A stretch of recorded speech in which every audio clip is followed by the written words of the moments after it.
할까요? 예수 버킷리스트, 이런 제목으로 말씀을 증가하려고 합니다.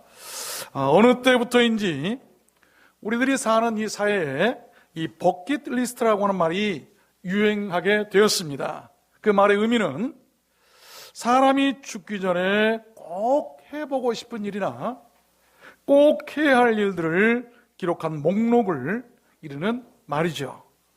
그래서 사람들은 죽기 전에 가보고 싶은 그 여행지라든지 또 이루고 싶었던 일들을 작성해서 그대로 해보기를 원합니다. 저는 인류가 또한 사람들이 많은 것을 발견했습니다만 그 가운데서 참으로 탁월한 발견이 이 바로 버킷리스트가 아닌가라고 한번 생각을 해봅니다. 예수님께서도 그러한 버킷리스트가 있으셨을 것으로 생각이 됩니다. 왜냐하면 오늘 본문 말씀에 보면 예수님께서 운명하시기 전에 다 이루었다라고 말씀하셨기 때문이에요.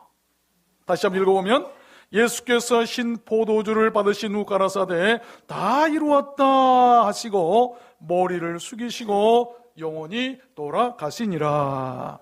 여기 다 이루었다라고 한 말은 테텔레스타이라고 한 말인데 다 끝냈다, 이제는 다 완료되었다라고 하는 그런 의미의 헬라어입니다. 예수님께서는 무엇을 그렇게 다 이루셨다고 말씀을 하셨을까요? 무엇을 다 끝내셨다고 말씀을 하셨을까요? 예수님께서 돌아가시기 전에 다 끝내셨다고 하신 그 말씀, 저는 오늘 말씀을 받들어서 예수님께서 그렇게 이 땅에서 이루시기를 원하셨을 것으로 예상되는 그 몇 가지들을 들어서 그것을 예수 버킷리스트로 삼아서 여러분들께 증거해 드리려고 하는 것입니다. 물론 예수님께서 이 땅에서 이루신 것은 측량 불가합니다. 해야 될 수가 없지요. 그래서 그 중에 몇 가지만이라도 생각해 보려고 합니다. 여러분, 4월이 되면 대개 사람들은 잔인한 달이다라고 얘기를 하죠. 그 이유가 많겠습니다만 저는 생각해 보았습니다. 예수님의 그 모진 십자가 고난이 있는 달이기 때문에 그렇게 잔인한 달이다라고 말들 하지 않는가 생각을 해 보았어요. 그래서 각 교회나 성도들은 4월이 되면 그 어느 때보다도 주님의 고난을 묵상하고 경건하게 살기를 원하고들 있죠. 여러분께서는 죽기 전에 무엇을 꼭 해보고 싶으십니까? 죽기 전에 꼭 이루고 추구해야 할 그 일들을 한번 생각해 보셨습니까? 오늘 말씀을 통해서 우리들도 예수님처럼 기왕이면 세상 사람들과 달리 더 소중하고 더 값진 내 인생 버킷리스트를 생각해보는 시간이 되었으면 좋겠습니다. 요즘 세상은 참 편리하죠. 누군가 어떤 정보를 이렇게 컴퓨터에 저장해 놓으면 거기에 들어가서 다운받으면 너무나 편리하게 사용할 수가 있어요. 마치 그와 같이 예수님께서 이뤄놓으신 그 버킷리스트, 그 버킷리스트를 우리가 다운받아서 우리도 인생 버킷리스트로 삼아서 그대로 한번 실행해 보았으면 좋겠습니다. 그러면 그 예수 버킷리스트가 무엇일까? 예수 버킷리스트 무엇일까요? 첫 번째는 무거운 짐진 자들을 쉬게 하는 것입니다. 예수님의 버킷리스트, 마태복음 11장 28절 보면 수고하고 무거운 짐진 자들아 come to me, 다 내게로 오라. 내가 너희를 레스트 쉬게 하리라. 나는 마음이 온유하고 겸손하니 나의 멍에를 메고 내게 배우라. 그러면 너희 마음이 쉼을 얻으리라 라고 하신 말씀이 나오죠. 여기 쉼을 얻게 한다라고 한 말은 노고나 걱정 같은 그런 인생의 고된 일들로부터 벗어나서 해방되게 한다라고 한 말입니다. 또 안식이나 마음의 평안을 얻게 한다라고 하는 그런 의미의 말입니다.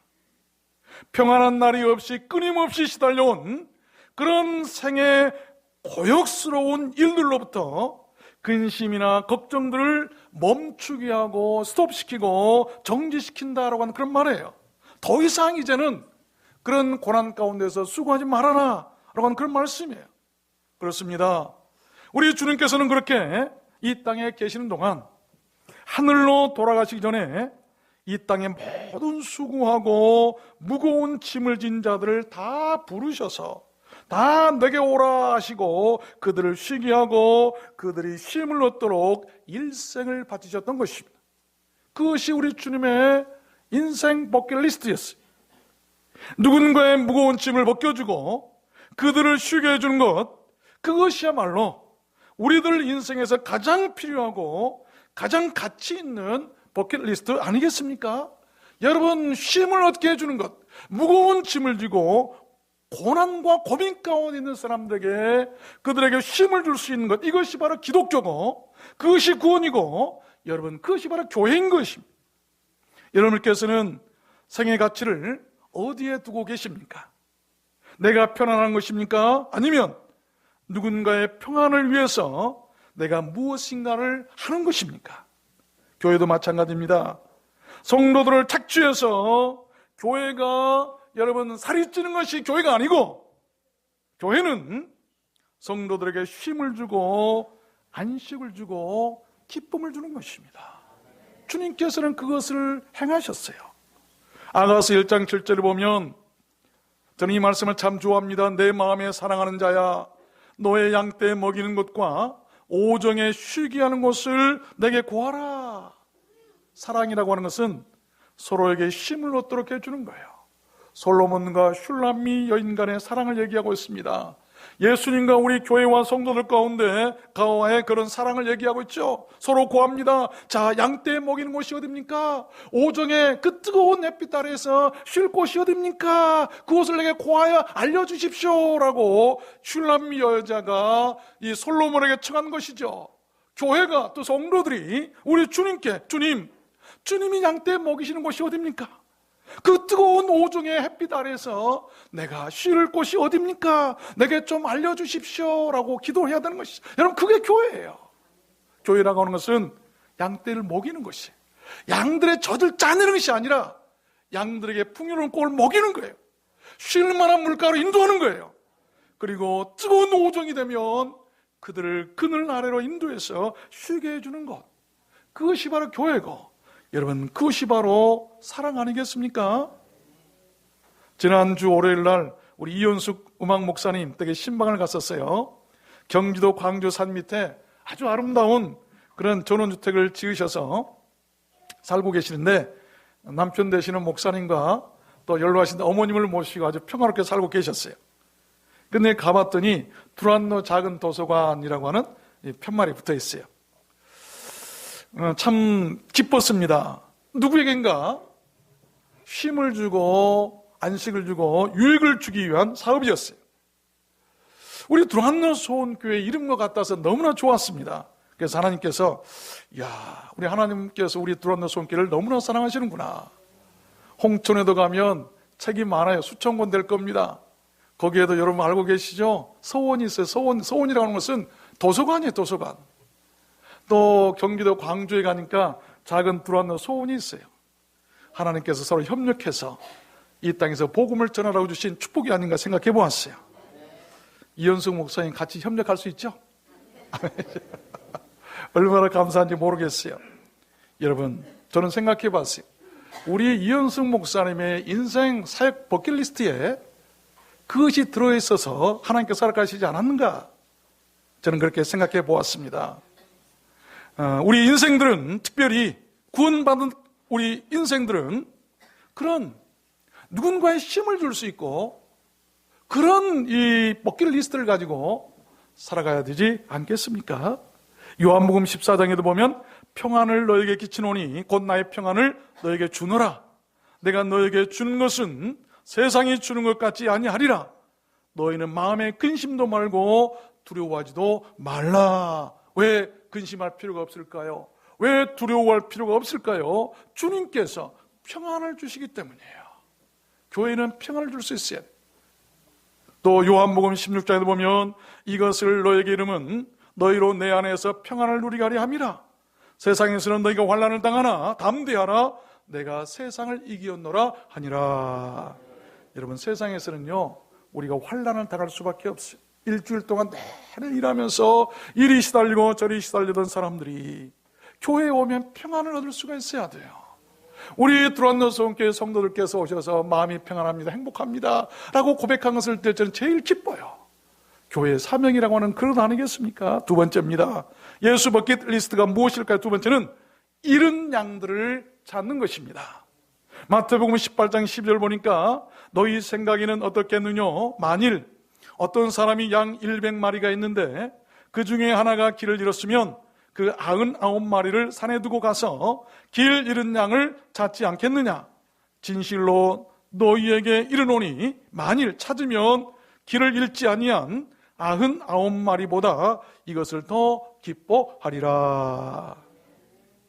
여기 양이 길을 잃었다라고 한 말은 정처 없이 떠돌고 헤맨다, 어슬렁거리면서 방황하고 배회하는 것을 말합니다. 무리에서 이탈해서 탈선한 것을 말합니다. 그러셨습니다.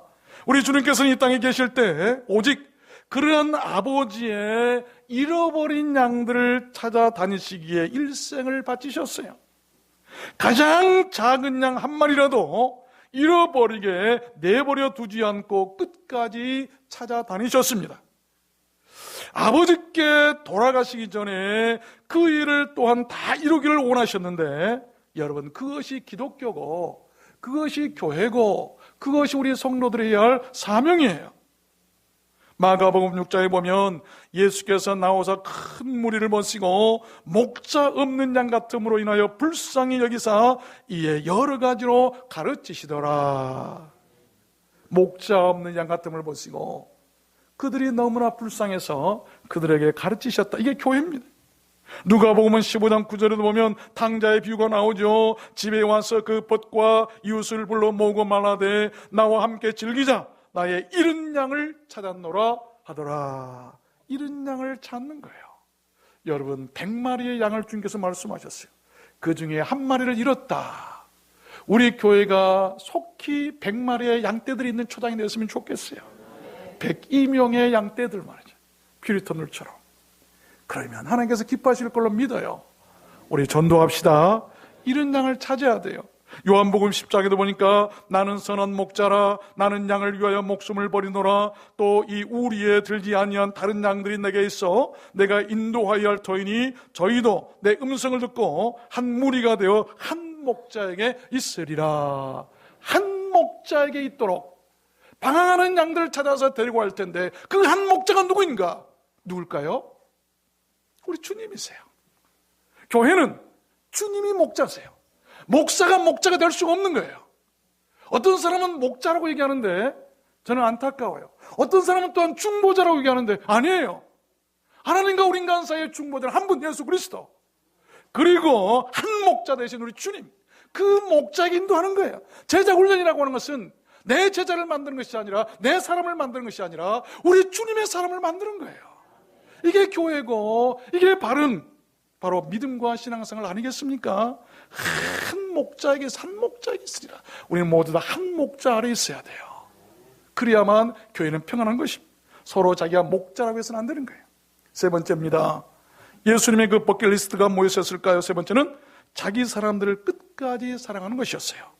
요한복음 14장 1절에 보니까 6월달 전에 예수께서 자기가 세상을 떠나 아버지께로 돌아가실 때가 이른 줄을 아시고 세상에 있는 자기 사람들을 사랑하시되 끝까지 사랑하시니라. 아버지께 돌아갈 때가 이른 줄 아시고 끝까지 자기 사람들을 사랑하셨다. 실제로 주님께서는요, 자신의 죽음이 임박히 옴을 아시고요, 저녁 잡수신 후에 대야에 물을 떠서 제자들의 발을 하나하나 씻어주기 시작하셨어요. 심지어 인류 최악의 배신자로 기록된 곧 스승과 주가 되는 자기를 팔아넘길 유다의 발까지도 씻어 주셨습니다. 그러한 주님의 자기 사람 사랑은 십자가에 죽으시고 부활하신 후에도 계속이 되었습니다. 3번이나 부인하고 저주까지 했던 베드로를 먼저 찾아가셔서 그를 용서하시고 사랑하셨습니다. 고난이 오자 다 버리고 도망쳤던 제자들을 다시 찾아다니시면서 그들을 불러주시고 사랑하셨어요.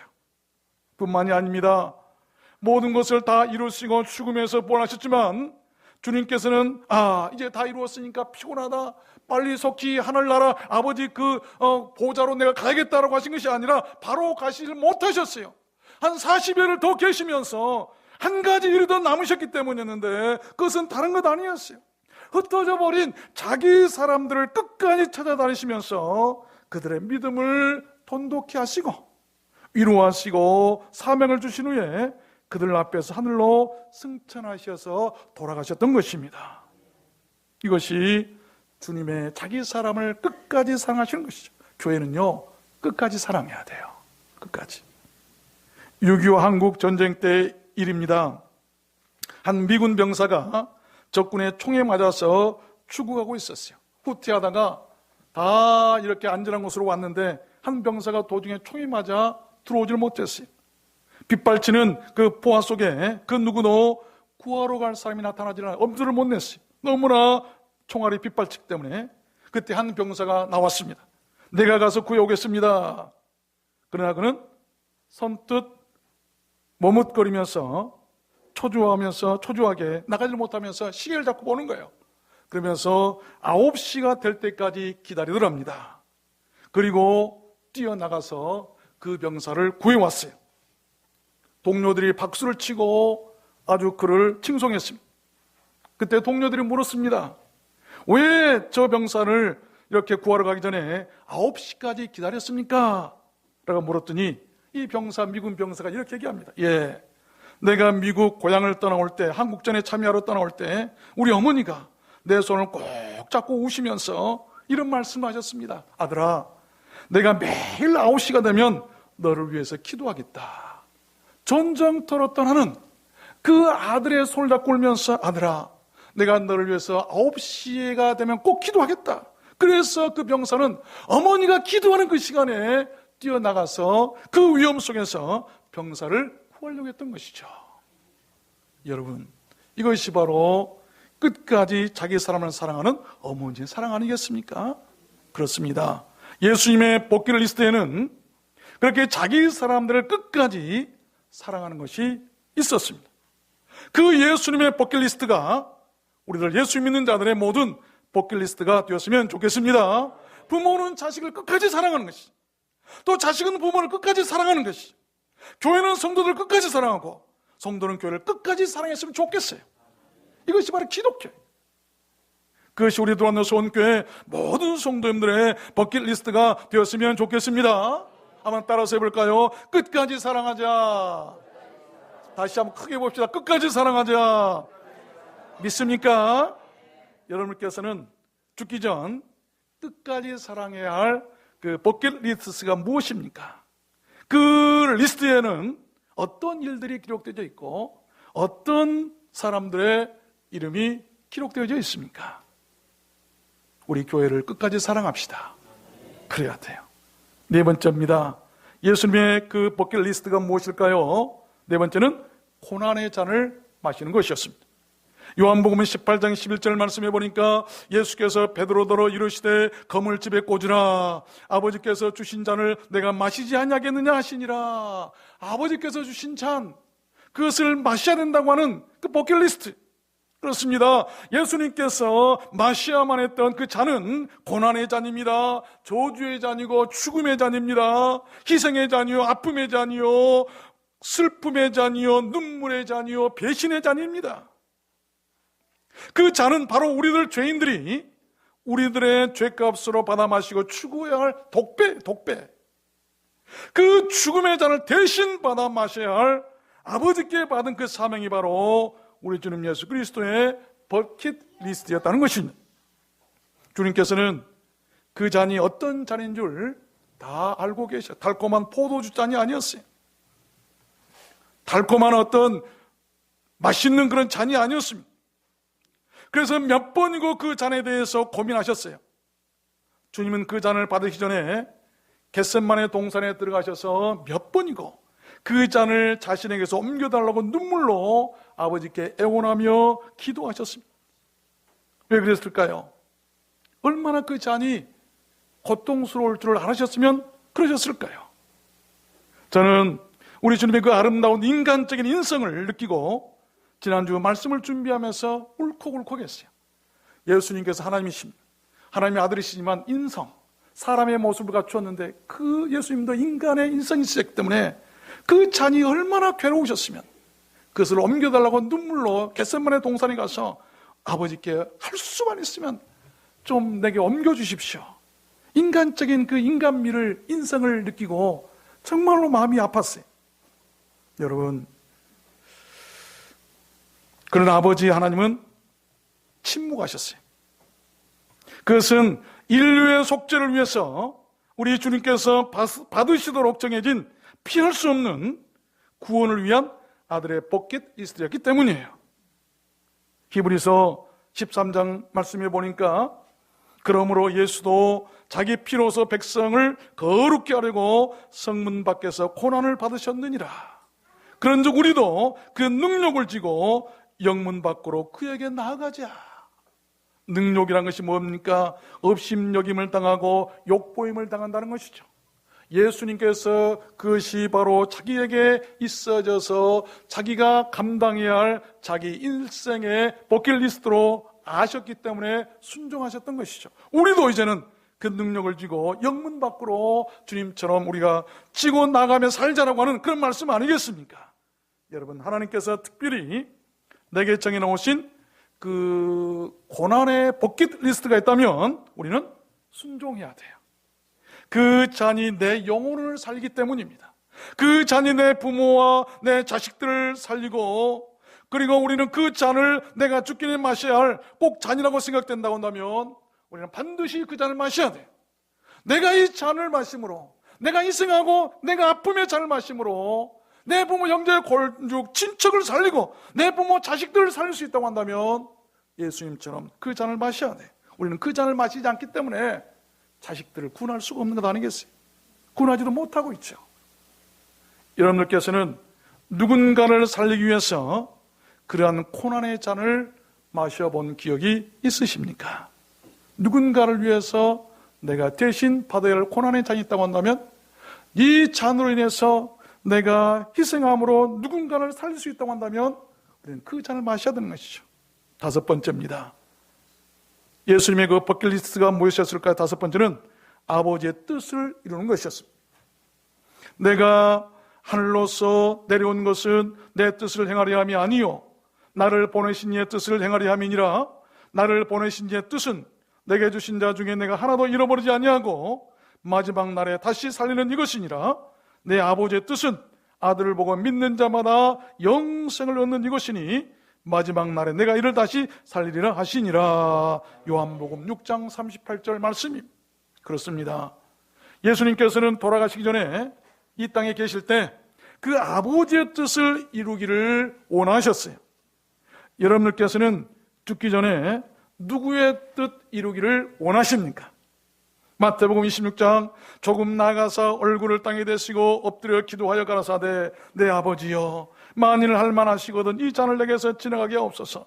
그러나 나의 원대로 마옵시고 아버지의 원대로 하옵소서 하시고 다시 두 번째 나가 기도하여 가라되 내 아버지여 만일 내가 마시지 않고는 이 잔이 내게서 지나갈 수 없거든 아버지의 원대로 되기를 원하나이다. 이 잔을 내가 마시지 않고는 이 잔이 내게서 지나갈 수가 없거든. 내가 마셔야 할 잔이라고 한다면 내 뜻이 아니라 아버지의 뜻대로 되기를 원한다고 그 잔을 마시겠다고 하는 그 말씀, 이것이 신앙이에요. 신앙 아니겠습니까? 들어오는 손길을 향해서 내가 해야 할 하나님이 일이 있다고 한다면 주님 내가 하지 않으면 안 될 일이라고 한다면 내가 해야 하는 것이죠. 이게 바로 신앙 아니겠습니까? 우리는 모두 그랬으면 좋겠습니다. 마지막 여섯 번째입니다. 예수님의 그 버킷리스트가 무엇이었을까요? 여섯 번째는 말씀을 이루시는 것이었어요. 마태복음 8장 16절 보니까 저물매 사람들이 귀신 들린 자를 많이 데리고 예수께 오거늘 예수께서 말씀으로 귀신들을 내어 쫓아내시고 병든 자를 다 고치시니 이는 선지자 이사야로 하신 말씀에 우리 연약한 것을 친히 담당하시고 병을 짊어지셨다함을 이루려 하심이더라. 이루려 하심이더라. 이 말씀이 뭐냐면 예수님께서 병자들 많이 고치셨어요. 때로는 배고프기도 하셨어요. 줄이기도 하셨어요. 피곤하기도 하셨어요. 이 모든 것들은 하나님의 말씀을 이루기 위해서 그랬다는 것이죠. 예수님이 왜 배고프셔야 됐습니까? 예수님이 왜 그렇게 수치를 당해야만 했습니까? 예수님이 왜 그렇게 십자가에서 죽으셔야만 했을까요? 그것은 말씀대로 예언되어 있었기 때문에 그 예언의 말씀이 이루어지도록 하기 위해서 순종하셨다고 하는 말씀이에요. 예수님께서 돌아가시 전에 오직 모든 말씀을 이루시기 위해서 예언된 말씀대로 병을 고치셨어요. 말씀대로 귀신을 쫓아내셨어요. 자기가 능력 자랑하려고 하는 것이 아니에요. 바로 구약의 예언된 말씀 가운데 메시아가 와서 그렇게 그의 백성들을 행할 것이라고 하는 그 말씀이 있기 때문에 그 말씀을 이루시기 위해서 그렇게 하셨다는 것 아니겠습니까? 말씀대로 순종하셨어요. 말씀대로 줄이셔서 배고프셨어요.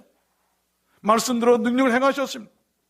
여러분, 예를 들어 보면 마태복음 2장에 보니까 이런 말씀이 있어요. 나사렛이라는 동네에 와서 사니 이는 선지자로 하신 말씀에 나사렛 사람이라 칭하리라 하심을 이루려 함이로라. 구약의 메시아가 너희들 가운데 임할 것이다. 그는 나사렛 사람이다 라고 예언됐으니 그가 그 말씀을 이루기 위해서 도시에 가서 좋은 집에서 빌딩 속에서 좋은 아파트에 살고 싶었지만 나사렛 시골촌 목수의 집에 가서 살으셨다고 하는 것이죠. 우리가요, 큰 교회 가서 좋은 시설, 환경 좋은 데 가서 살 수도, 예배 드릴 수도, 또 신앙생활 할 수도 있어요. 그러나 하나님의 말씀을 이루시도록 하나님께서 내게 요구하신 것이 우리의 길이라고 한다면 작고 초라하고 힘들고 어려워도 불편해도 이곳에 와서 말씀을 이루시기 위해서 순종하는 것, 이것이 신앙이라고 하는 것이죠. 이것이 바로 우리가 가야 할 길 아니겠습니까? 요한복음 19장에도 보니까 이후에 예수께서 모든 일이 이미 이룬 줄 아시고 성령으로 응하게 하려 하사 가라사대 내가 목마르다 하시니 이런 말씀이 나오죠. 목마르다. 예수님께서 왜 목이 마르셔야 돼요? 예수님은 여러분 목 안 마르셔도 괜찮아요. 그런데도 그가 목마르셔서 왜? 시편 69편 21절에 예언된 말씀을 이루시기 위해서 저희가 쓸개를 나의 식물로 주며 가랄 때 초롬하시었으니 장차 메시아가 노을 가운데 임하면 그는 이렇게 될 것이라고 하는 그 시편 기자의 예언을 이루시기 위해서 그는 스스로 목마른 길을 택하셨다고 하는 것이죠. 골로새서 1장 25절도 보면 바울 사도의 버킷리스트가 나오죠. 내가 교회 일꾼 된 것은 하나님이 너희를 위하여 내게 주신 경륜을 따라 하나님의 말씀을 이루려 함이로라. 말씀을 이루기 위해서 우리가 신앙생활하는 것은요, 말씀을 이루기 위해서 사는 거예요. 내 뜻을 이룬 것이 아니라 아버지의 뜻을 이루고, 여러분 주의 말씀을 이루게 하는 것, 이것이 진정한 우리들 인생의 버킷리스트가 되어야 되는 것 아니겠습니까? 말씀을 맺겠습니다. 한국의 슈바이처라고 불리는 박루가라고 하는 선교사님이 계십니다. 그는 우연히 30여 년 전 필리핀에 의료 봉사를 가게 되었는데, 여러분 딱 한 알의 약만 먹어도 사람들이 막 쾌유되는 것을 보고 가슴이 매우 아팠다고 그래요. 그런 열악한 의료 환경을 보고 그곳에서 일생을 바칠 것을 그가 다짐합니다. 그는 의료 배낭 하나를 메고 어렵게 구한 의료버스 한 대를 가지고 30여 년 동안 50개가 넘는 오지 마을에 예수 사랑을 전한 분이세요.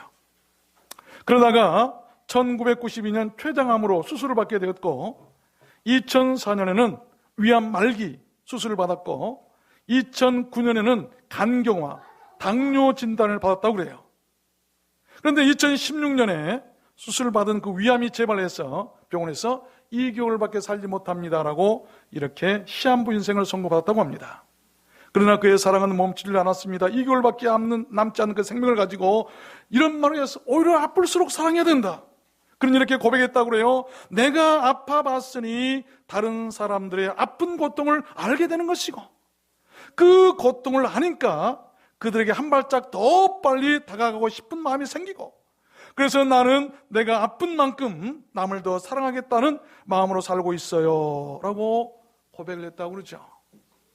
그는 안타깝게 작년 뜨거웠던 여름 위암으로 별세하고 하나님의 품으로 갔습니다. 최근에는 아픈 만큼 사랑한다는 그의 일대기가 기록된 책이 나왔고 영화로도 만들어져서 지금 방영이 되고 있습니다. 아픈 만큼 사랑한다. 여러분 가운데 아픔이 많으십니까? 그 아픔을 통해서 아픈 자들을 사랑하도록 하시기 위한 하나님의 특별한 섭리예요. 그렇죠. 기독교의 사랑은 여러분, 서로 쾌락하기보다는 함께 아파하는 거예요. 사랑하면서 서로 쾌락을 느끼길 원하십니까? 사랑하면 아픔을 느낄 수가 있어야 돼요. 다른 사람의 아픔을 내 아픔으로 가져오는 그것이 바로 사랑 아니겠습니까? 다른 사람의 아픔을 보고 내가 같이 아프지 않으면 그것은 값싼 동정일 뿐이에요. 그것은 아직 기독교의 사랑에, 주님의 사랑에 이르지 못한 사랑입니다. 그는 생전에 이렇게 기도했다고 그래요. 주님, 아픈 만큼 사랑하고, 아니 아플수록 더 사랑하게 하소서. 이런 기도를 했다고 그러죠.